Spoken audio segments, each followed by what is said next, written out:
it turns out to be the truth, we will know how to adapt to it, and we will know how to deal with it. We will know how to accept it and make something of it. We have to put this on the table, and we have to deal with it seriously and think about it seriously and get more people to think about it seriously and put it on the agenda, put it in the curriculum. It's not in the curriculum, there are no books, it's not in the Jewish schools, it's not in the Jewish text. It's a subject that must be discussed because our children are talking about it. Our children are worried about it, are troubled by it, and there's no answers coming to them. What do you think are some of the key issues the Jewish youngsters, say in high school or college, are troubled by in this general realm?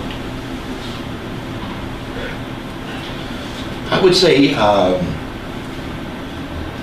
answer that can come from your writings to the Jewish high school student or to the Jewish university student is that what they are searching for within the divine, within the world of God, and within their own daily life is a sense of spirituality and meaning which they're not finding in their curriculum and in their life. They find something missing, which is one of the reasons that so many of our finest boys and girls look elsewhere and find an answer elsewhere. But the truth is, that divine potential is talking to them. They have that divine potential. And it's straight from the Torah itself. It's Jewish. If you wanted to. It's Jewish. If you wish it to be read. The rabbi with the long beard can teach it easily and well. If he wants to. If he wants to. If he wants to. Right. If he wants to. Right now they don't want to, and they don't even have the question. But their students have the question. And the questions of the students are not being addressed. Sadly, when I lived in the Far East, and I was the only Jewish contact for all the gurus, etc., who provided a spiritual meaning to their life. And they would come to me and say that, Rabbi, our best followers, your people are so spiritual, our best followers are from your people. They said it as a compliment. I was very hurt by it, because in fact, they are Jews. You have lamas now of Tibetan Buddhism, who were bar mitzvah and sayasit, who were Jewish and of Jewish families, but did not have this book, and there was no message for them. They all had their bar mitzvah and left. Well, perhaps the problem is that the Rav, Rabbi, so much of distinguishes between Ish Hadas and Shadat, between Homer Litiosis and so on, Ish Halakha. As though there's some sort of divide between spiritual man, who goes off to to contemplate the world from the top of a mountain, and religious man, halachic man, one who is Mekayim Torah mitzvahs. I think the problem in contemporary education in yeshivas is that somehow that spirituality that's supposed to derive from fulfilling commandments and is missing. Is missing. That's what's missing. It's not that there needs to be a special emphasis on spirituality. Spirituality has to be tied to the performance of the various mitzvahs which we're obligated to fulfill. It's easily there. Right. We also have a mystical tradition that we don't talk about. Right. Well, I think what you're trying to say is that Judaism doesn't need a metaphysics, because classically, if you shomer mitzvos, spirituality should derive from that. Ideally. Right. However, Judaism does not say that. Right. Judaism says that's true, but we also want a metaphysics. Judaism says we want both. Judaism does not say no, that's sufficient. I mean, you might have a section of Judaism that says that. It should all derive from being shomer mitzvah, observing mitzvah properly. Everything should flow from that. But no, I disagree with you. I'm just suggesting that the idea of separating out the notion of spirituality is something that is very attractive. Everyone wants to have this metaphysical, this otherworldly experience. It's not Judaism. The spirituality has to be bound, earth-bound, and within the context of... It can be both. Well, this Summa Metaphysica binds into the mitzvot very directly. It binds kosher directly to quest for potential. It binds many of the mitzvot very directly to this. But a metaphysics cannot apply just to Orthodox Jews. Metaphysics has to also apply universally. It's universal. And this metaphysics is proposed to work universally. It works for the young boys in Cheder, if the Rabbi wants it to, and it works for the agnostic in Timbuktu. So that's the finesse here, that it does purport to dance at both weddings. And it's a tightrope finesse, but I believe it works. Right. This reminds me of a famous joke. Actually, it's a cartoon from many, many years ago. These two women are sitting in shul on Yom Kippur, and one of them is reading a book. It's not a Jewish book. It's something a missionary on the street gave her, and she said, one woman who's reading the book says to the other, "Those Christians, they have these lovely things called Psalms. How come we don't have them?" Fair enough. Which is to say, in essence, I think we need both the spirituality and the grounding in halakha. I mean, this was the goal of the Muslim movement. Correct. Was to try to bring the spirituality with the halachic observance and with the rigorous yeshiva type orientations. When you speak of Rabbi Soloveitchik, he was also involved with existentialism. Absolutely. So existentialism is not pure rationalism, But everything that he took from the secular world, he was able to place within the context of halakhic Judaism, and where he saw that there was a commonality, or it was not a violation of any basic principle. And people say to me, well, you present this metaphysics, Maimonides, the Rambam, he presented his metaphysics. What do you say to that? I say to that, and I'll ask you, if Maimonides read the work, I think he might say maybe. I don't think he would say no. I don't think Maimonides was exposed to this level, to these concepts. And had he been exposed, I believe he might have beat me to the punch. That's my conjecture. I would say this: I can't see a circumstance under which Rambam would have said absolutely no, unequivocally to anything of a philosophical bent. Whether he would have said yes, you're right, or whatnot, that I can't say. That's conjecture. But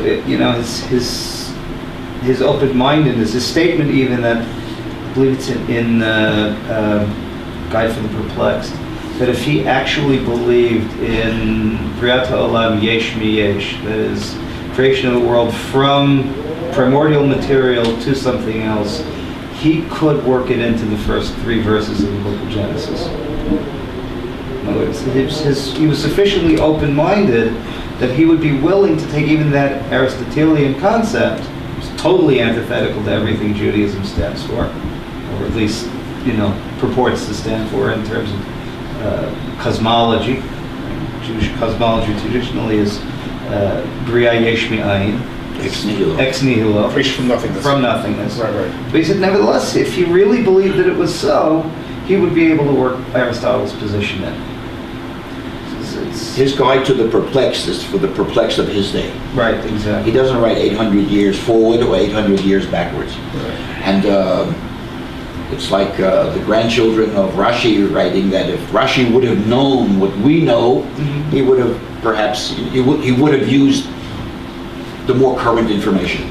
I think if we were to guess what the Rambam would do with this material, I think he would read it seriously and he would say it has potential.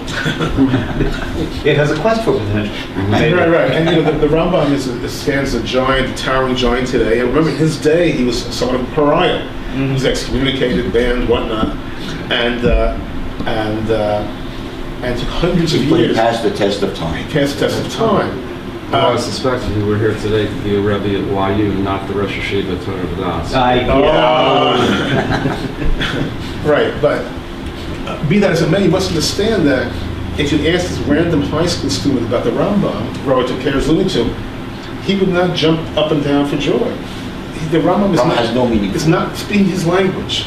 It's simply not speaking his language. It's not singing the right It's a different age. It's just not working for him. No one's yelling about anthropomorphism. Right. So dealing with different questions. So the Rambam may have stood the test of time, maybe a towering figure, but it doesn't work in contemporary times for those not wedded to the Orthodox Jewish establishment as part of the establishment. Yes, it works for the rabbinics who are wedded to the establishment and who go with the program.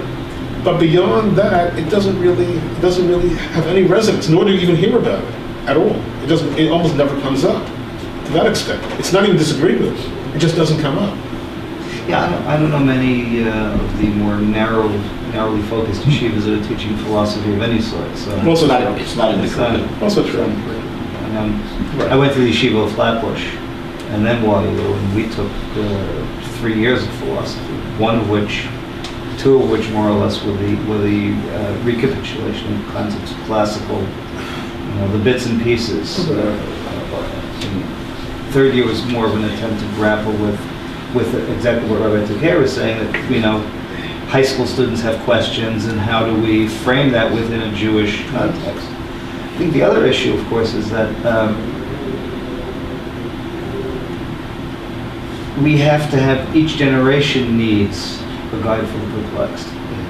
It's interesting to note that in the 19th century, early 19th century, Krachmal wrote that. exactly, a rabbi by the name of Nachman Krachmal, who was one of the founders of the Galician Haskalah. This was a movement of enlightenment trying to recover, in essence, Jewish historiography, which was the big issue of the day, rather than metaphysics. Wrote a book.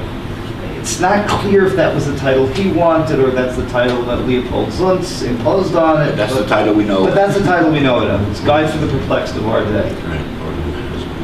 And perhaps every few generations we need to have another Guide for the Perplexed, because life is perplexing and the world changes, and though certain constants do remain identifiable, but yet nevertheless the things change. You mention in the book that there's this constant quest for farther and higher and more and advance, which raises in each generation a whole slew of other questions. Professor Garrin and I teach history of the Holocaust courses, and I don't know how you start your class, but I start my class by mentioning that I'd like to be able to put this to a happy ending. I'd like to be able at the end of the day to give a happy ending for this course. And I do try to. I end not with the liberation of the concentration camps, but with the establishment of the State of Israel. That said, I also tell the students, however, note that humanity has this amazing ability to walk along the path of knowledge, trip over some essential truth, the ultimate truth of the universe, and then pick itself up, dust itself off, and walk on obliviously. Think about how many genocides we've had since 1945. Maybe that's the negative side of this quest to move forward and higher in terms of nihilism. I think that one of the problems in the modern world is this notion that there are no absolutes in terms of good and evil. And so there's less of a horror, or less of a response to the